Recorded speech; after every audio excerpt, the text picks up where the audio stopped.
स्वागत है बच्चों आप सभी का अपने YouTube चैनल एडिक्वेट एकेडमी में। मैं गौतम सर और आज का जो हमारा टॉपिक है वो क्लास 12th वाले बच्चों के लिए हिस्ट्री का चैप्टर 1 है, ब्रिक्स बोन्स एंड, हिंदी में इसको बोलेंगे हम ईंट, मनके और अस्थियाँ। और ये जो चैप्टर है हमारा हड़प्पा सिविलाइजेशन से ही रिलेटेड है, तो ये हमारा CUET पर्पज़ के लिए भी बेस्ट रहेगा और जो हम नॉर्मल क्लासेस ले रहे हैं उसके लिए भी बेस्ट रहेगा। वो MCQ को लेके चलते हुए चलेंगे, ठीक है। तो सबसे पहले हम बात करते हैं हड़प्पा सिविलाइजेशन है क्या, ठीक है। हड़प्पा सभ्यता हम किसे कहते हैं? हड़प्पा सभ्यता एक ऐसी सभ्यता है जो कि काफ़ी लाखों साल पहले क्या हुआ था, वो नदी किनारे बसी थी, इसीलिए हम इसको क्या कहते हैं, सिंधु घाटी सभ्यता भी कहते हैं। क्यों कहते हैं? क्योंकि एक नदी थी हमारी जिसका नाम क्या था, सिंधु, तो उसको हम इंग्लिश में बोलते हैं इंडस, और इसी इंडस के नाम से हमारे इंडिया का नाम क्या पड़ा था, इंडिया पड़ा था, ठीक है। तो इसीलिए इसको सिंधु घाटी सभ्यता भी हम कहते हैं। तो हड़प्पा सभ्यता विश्व के अंदर खोजी गई पहली सभ्यता थी, जिसने इसको वैलिड किसने दिया, खोजे किसने था इसे, 1920 के टाइम पीरियड में खोजा था किसने, दयाराम साहनी ने, ठीक है। और इसकी जो पहचान बताई थी सबसे पहले किसने बताई थी, जॉन मार्शल ने। किसने बताई थी? John Marshall. अब जॉन मार्शल कौन है? पुरातत्वविद के जनरल डायरेक्टर। पुरातत्वविद कौन होते हैं? जैसे तुमने देखा होगा क्रिश के अंदर क्या होता है, जब जादू आया था तो बहुत सारे उसके जो फिंगरप्रिंट्स को क्या कहता है उन्होंने देखा था, तो उन्होंने मैच किया, तो उन्होंने क्या देखा कि भाई ये तो नॉर्मल ह्यूमन की तरह तो है ही नहीं, ये डिफरेंट है। तो फिर उन्होंने क्या किया, देखा, जांच पड़ताल की, तो वो ऐसे ही जो आर्कियोलॉजिस्ट होते हैं, जो कि पुरातत्वविद होते हैं, वो देखते हैं पुरानी चीज़ें कितनी पुरानी है, कहाँ से आई, कैसे आई, वो सारी चीज़। तो वैसे ही कौन थे, जॉन मार्शल थे, ठीक है। उसके बाद अगर हम बात करें, हड़प्पा से हमें कई चीज़ें ऐसी बरामद हुई है। सेलखड़ी नामक पत्थर से बनाई गई मोहरों के सामान्य रूप से जानवरों के चित्र। अब कई पत्थरों पे क्या गया, जानवरों के चित्र भी हमें मिली है, क्योंकि वो उस टाइम पे वो उसी का चित्र बनाते थे जो अपने आसपास जानवरों को देखते थे। तो एक तरीके से हम ये कह सकते हैं कि जो हड़प्पा सभ्यता के जो लोग थे बहुत ही कलाकार थे, एक तरीके से हम ये कहेंगे। कहा जाता है फिर भी हमें इस क्षेत्र में उस समय बसे लोगों के जीवन के विषय में उनके द्वारा पीछे छोड़ी गई पुरावस्तुएं, तो उन्होंने जो वस्तुओं का यूज़ करते थे, जैसे आवास, मृदभांड, बर्तन, आभूषण, औजार, मोहर, पुरातत्वविद साक्ष्यों के माध्यम से बहुत जानकारी मिलती है। तो पुरातत्वविदों ने क्या किया, उसके बारे में हमें कई जानकारियाँ बताई। अब आते हैं, उन्होंने बताया भाई कब से कितना पुराना है। अब मैं आपको बता दूं, जो हड़प्पा सभ्यता का काल माना जाता है, जो टाइम पीरियड है, वो हड़प्पा सभ्यता कब से कब तक रही, तो 2600 ईसा पूर्व से लेकर 1900 ईसा पूर्व के बीच में, ठीक है। जो टाइम पीरियड है 2600 BC टू 1900 BC के टाइम पीरियड में। तो सिंधु घाटी सभ्यता में से किस लिए कहते हैं, क्योंकि ये सिंधु नदी किनारे बसा हुआ था, इसलिए इसको हम सिंधु घाटी सभ्यता कहते हैं। अब बोलते हैं पुरावस्तु, पुरानी, मोहर, मनके, बाट, पत्थर, फलक, पकी हुई ईंट, ये सारी चीज़ें हमें कहाँ से मिली है, हड़प्पा की खुदाई से। अब कहा जाता है हड़प्पा जहाँ पर है वहाँ पे क्या किया जा रहा था, उस क्षेत्र में क्या कहता है, रेलवे लाइन बिछाई जा रही थी। खोज कैसे हुई हम पहले वो बताते हैं। तो भाई खोज ऐसे हुई कि हड़प्पा के जो जहाँ पर था वहाँ पर रेलवे लाइन बिछा रही थी। रेलवे लाइन बिछाने के लिए हम क्या करते हैं, जब हम घर बनाते हैं तो नीचे क्या करते हैं, नींव रखते हैं। तो नींव रखने के लिए हमने क्या किया, खुदाई की वहाँ पर। जब खुदाई की तो पता चला कि वहाँ पर कुछ अवशेष मिले, मनके मिले, बाट मिले, इमारत मिली। तो इससे हमें ये पता चला कि यहाँ पे कोई ना कोई पहले रहता होगा। तो फिर पुरातत्वविद को बुलाया गया और उन्होंने क्या किया, इसके ऊपर ज़्यादा रिसर्च किया, और तब पता चला कि भाई ये जो सभ्यता है बहुत पुरानी है और आज की नहीं है, बहुत लाखों साल पहले लोग यहाँ पर रहते थे और अपना जीवन व्यतीत करते थे। तो भाई ये बात वहाँ की जब आई तो पता चला, तो इसके ऊपर ज़्यादा इंटरेस्ट आया लोगों का। जब इंटरेस्ट आया तो फिर उन्होंने और इस चीज़ें, इसकी जानकारी हासिल की, तो उन्होंने बताया कि भाई ये सभ्यता इतनी पुरानी रही है। तो ये जितने भी बाट, मनके, फलक, ये सारी चीज़ें क्या है, वहाँ से बरामद वस्तुएं हैं, ठीक है। पुरावस्तु मतलब पुरानी वस्तु, ठीक है। पुरानी वस्तु वो भी कौन सी, किसकी बनी हुई, पत्थरों की। पुरावस्तु से क्या था, क्योंकि पहले क्या था, मानव के सामने क्या था, जल, पेड़ पौधे और पत्थर, इसके अलावा बेटा कुछ भी नहीं था मानव के सामने, ठीक है, और जानवर, ठीक है। इसी के आसपास उसने अपना विकास किया है। अब जब हमने बात की हड़प्पा सभ्यता के अंदर, हमें पता, अब आपको पूछा जाएगा हड़प्पा सभ्यता के बारे में हमें क्या पता चला, वहाँ से प्राप्त पुरावस्तुओं से। अब पुरावस्तु कौन सी, बाट, मोहर, मनके, फलक, ठीक है, इमारत, इन सभी चीज़ों से, पुरावस्तुओं से हमें हड़प्पा सभ्यता के बारे में पता चला। ठीक है। अब हम आगे बात करते हैं। तो आपको दो चीज़ तो पता होनी चाहिए जो कि आपको 11वीं में मैंने बताई थी। क्या? BCE, बिफोर सेंचुरी इरा, ठीक है। बिफोर क्राइस्ट क्या बोलते हैं? बिफोर क्राइस्ट मतलब ईसा पूर्व, ईसा मसीह के जन्म से पहले, क्योंकि वो वाला टाइम पीरियड कैसे होता है? घटते पीरियड में होगा, सबसे बड़ा उससे छोटा, उससे छोटा, उससे छोटा, फिर जीरो आया। और अभी हमारा जो जन्म हुआ है वो किस में हुआ है बेटा? तो BC हमारा क्या हुआ? जैसे मान लो 2600 है, तो अभी हमने एक बताया भाई हड़प्पा सभ्यता का टाइम पीरियड क्या है? 2600 से कितना है? 1900। तो मतलब कि वो घटता हुआ टाइम पीरियड था। तो मतलब कि हड़प्पा की जो घटना है वो कब की है? ईसा पूर्व की है, ईसा ईस्वी की है? ईसा पूर्व की, ठीक है। और हमारा जन्म कब हुआ? ईस्वी में। तो ईस्वी कैसे चलती है?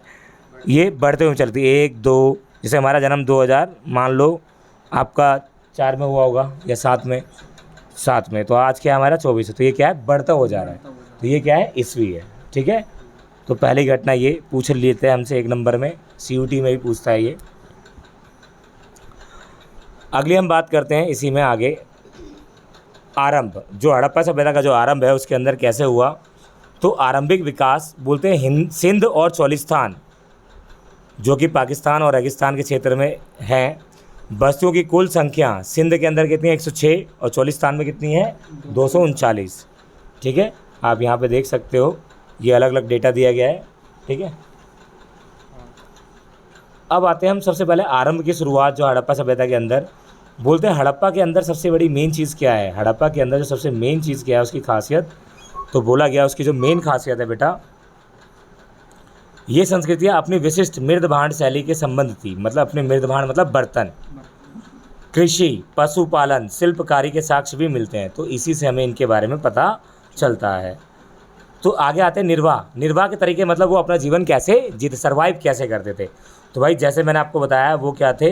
जानवरों को मारते थे, अनाज उगाते थे, हंटिंग करना और ये क्या करना? अनाज उगाना। इसी तरीके से उनका जीवन चलता था। तो कहा जाता है हड़प्पा सभ्यता के निवासी कई प्रकार के पेड़ पौधों पे प्राप्त उत्पाद, मतलब कई पेड़ पौधों से जो मिलते जो भोजन है उनसे ही अपना जीवन यापन करते थे। इसके अलावा बीजों की खोज से पुरातत्वविद आहार संबंधित, जब पुरातत्वविदों ने क्या देखा? बीज मिले, तो उससे अनुमान लगाया कि भाई हड़प्पा सभ्यता के लोग क्या करते थे? अनाज भी उगाते थे। तो भाई इससे हमें तमाम जानकारी प्राप्त हुई और उनका जीवन का निर्वाह तरीका इस तरीके से चलता रहा। और कहते हैं जो उन्होंने जो अनाज उगाए, क्या क्या उगाए थे?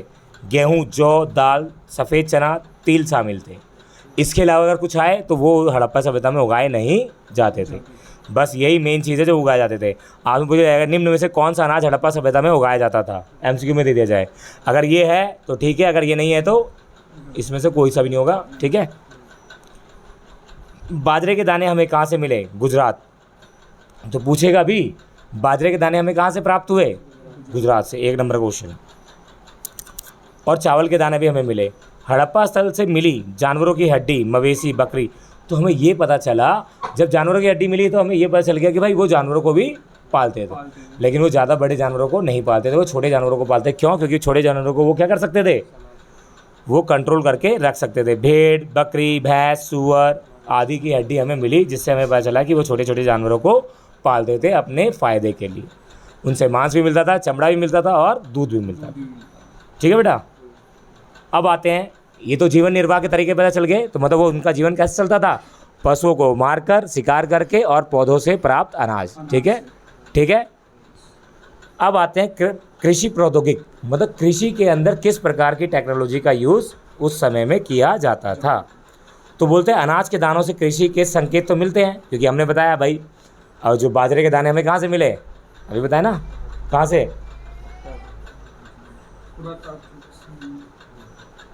गुजरात, गुजरात, ठीक है। और बोलते हैं मोहरों पर किए गए रेखांकन और मूर्ति पर इंकित किए गए वृषभ के। तो बोलते हैं मोहर जो हमें है, जैसे कि सिक्के पे हमें मोहर भी मिलती हैं, अंकीकृत ही होते हैं, स्टैंप लगी होती है। साथ ही चौलिस्तान के कई स्थानों पर मिट्टी से बने हुए हल, हरियाणा में है। चौलिस्तान का है प्रेजेंट टाइम में हरियाणा में। तो भाई उसमें बोला गया हमें मिट्टी से बने हल कहाँ से मिले हैं? हरियाणा के चौलिस्तान से, ठीक है। इसके अतिरिक्त कालीबंगा, कालीबंगा कहाँ है? राजस्थान। तो वहाँ से हमें क्या मिले? जुते हुए खेत, मिट्टी के बने हुए हल कहाँ से? हरियाणा चोलिस्तान से। ठीक है। और कालीबंगा से हमें क्या मिला है? जुते हुए खेत। तो इससे हमने ये पता लगाया कि भाई उस टाइम पे लोग क्या करते थे, खेतों को जोतते थे। और जो आरंभिक हड़प्पा सभ्यता थी उस समय टेक्नोलॉजी इतनी खास नहीं थी। पुरातत्वविदों ने फसलों की कटाई के लिए प्रयुक्त औजारों के पहचाना। छोटे छोटे खुरपी, ये सारी चीज़ों का लकड़ी के औजार हुआ करते थे। अधिकांश अर्धशुष्क क्षेत्रों में स्थित था। बोलते हैं अफगानिस्तान में सोरतगुई नामक हड़प्पा स्थल में नहरों के कुछ अवशेष मिले हैं। तो बोलते हैं नहर के अवशेष हमें कहाँ मिले हैं? सोरतगुई। ठीक है, अफगानिस्तान में है, याद रखना। तो भाई तुम बताओगे नहर के अवशेष यहाँ पर, और मिट्टी के बने हुए चोलिस्तान में, और जुते हुए खेत राजस्थान में। ठीक है, कालीबंगा। समझ गए? एक नंबर का। प्राचीन नहरें बहुत पहले ही गाद से भर गई थी। मतलब गाद मतलब कचड़े से। ठीक है, और गाद होती कैसे? कुओं की तरह होती है। ठीक है, और ये धातु के कुछ औजार हैं हमारे। आप यहाँ पे देखोगे कुछ धातु के औजार आपको दिखेंगे यहाँ पर। ठीक है,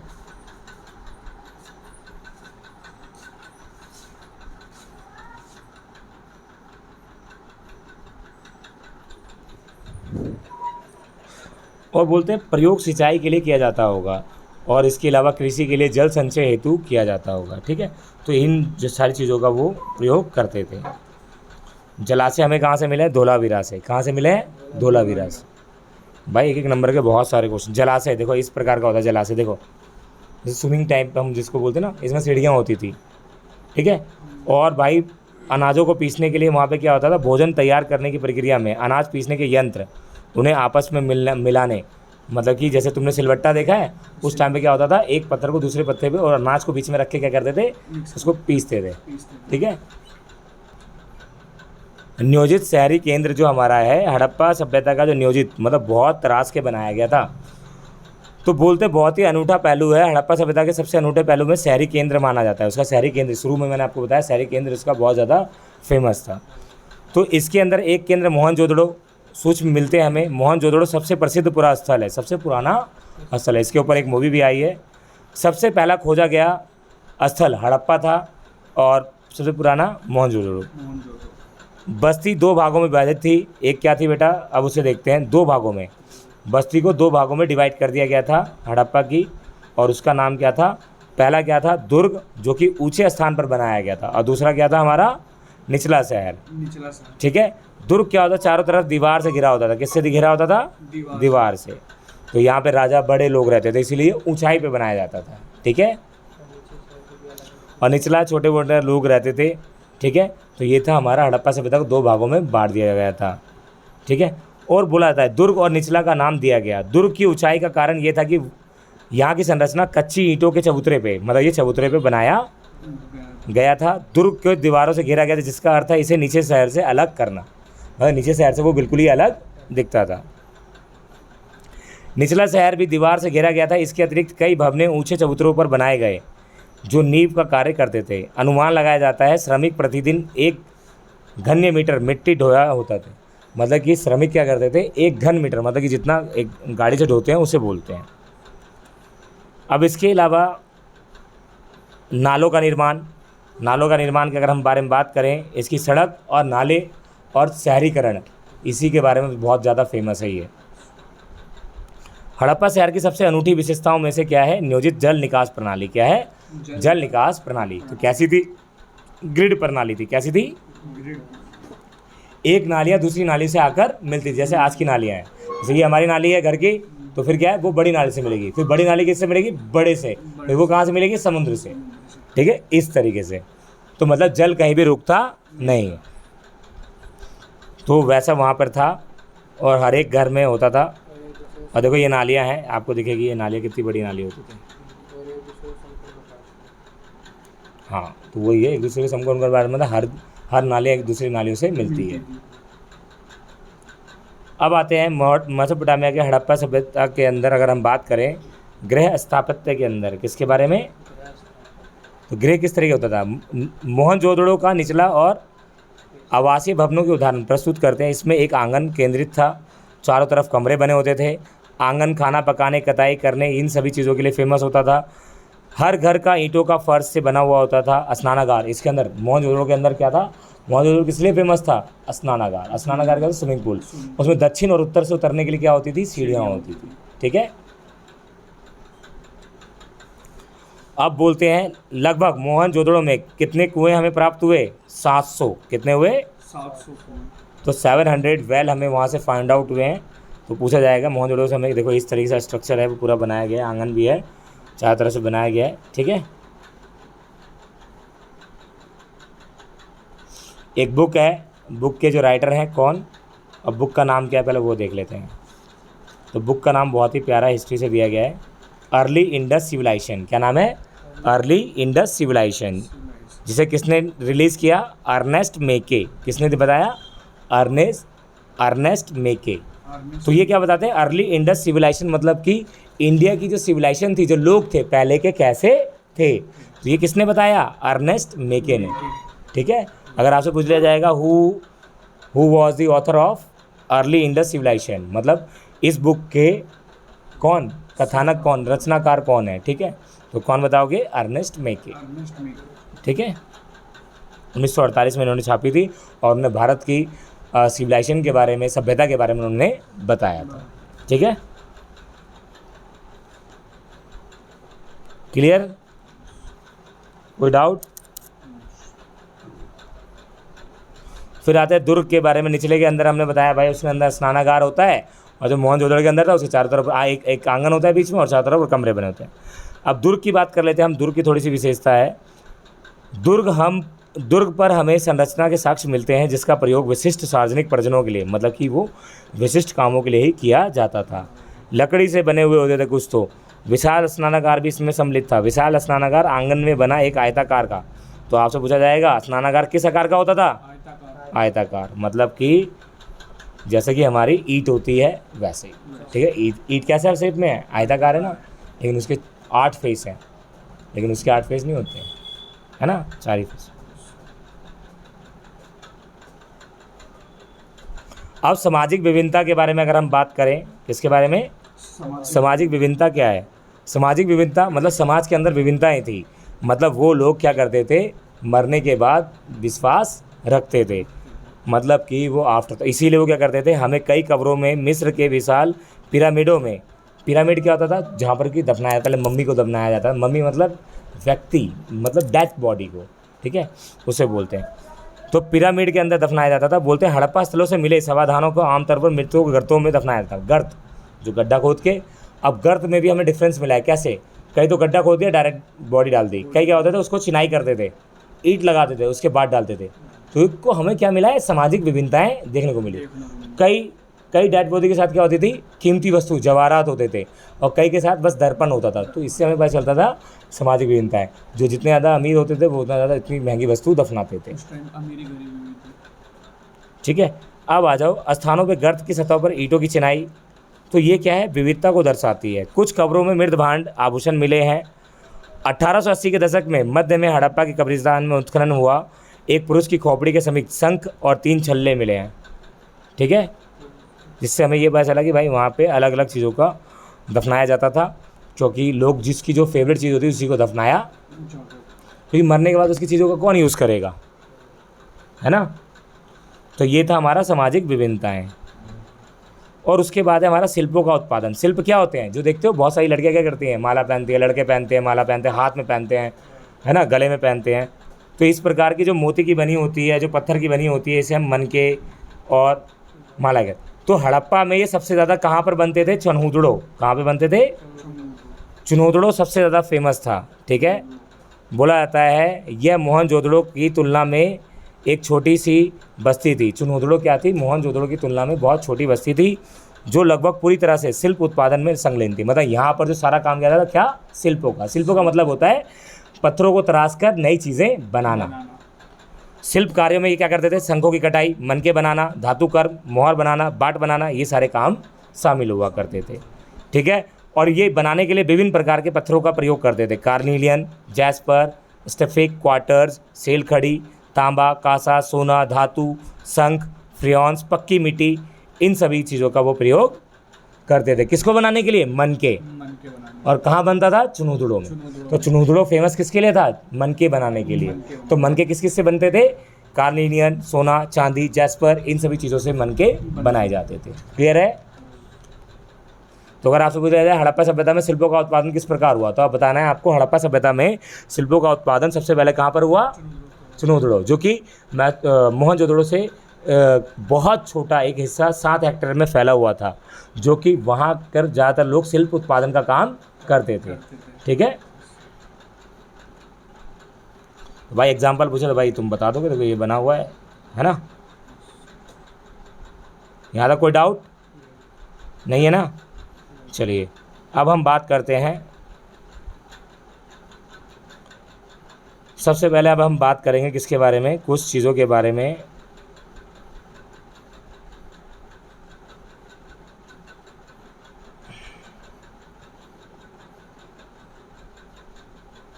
इन सभ्यता का अंत किन कारणों से हुआ?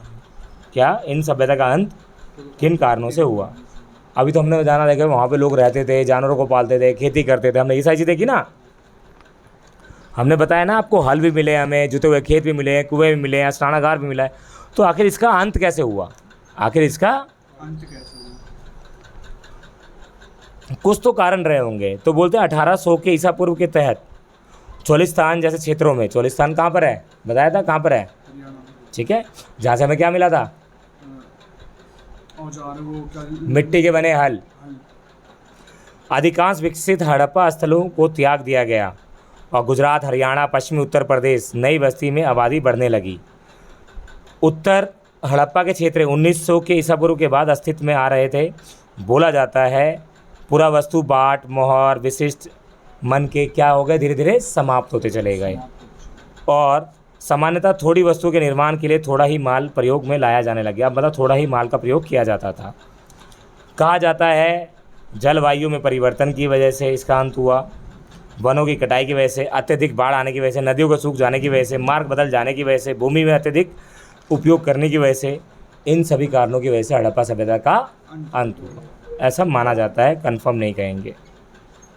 इसके अलावा मोहर, लिपि, विशिष्ट मनके, मृद भांड, लोप, मतलब ये धीरे धीरे क्या होने लग गए? गायब होने लग गए।